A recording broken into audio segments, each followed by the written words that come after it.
এখানে যা আছে এগুলি তো কিছু নিয়ে যেতে পারবো না, বুঝছেন না। এই যে আমাদের এই নেকলেসটা দেখতেছেন, আমার দোকান হয়েছে 1992 সনে, বুঝছেন।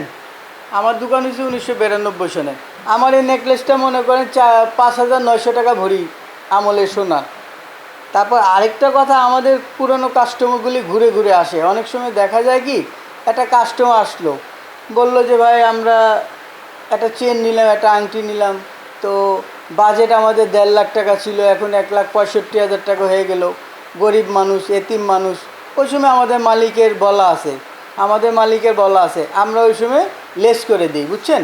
ওই টাকাটা আমরা আমাদের কাছ থেকে দিয়ে দিই।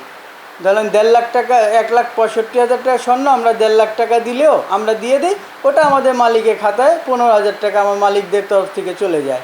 আমরা এইভাবেও আমাদের পুরান কাস্টমারদের হেল্প করি। এখানে যা আছে এগুলি তো কিছু নিয়ে যেতে পারবো না, বুঝছেন না। তো মানুষের যদি কিছু করতে পারি মানুষের জন্য, এই জন্যেই আমরা এটাও করে দিই। অনেক সময় পুরান দোকান বিধায় আমাদের এটাও করতে হয়।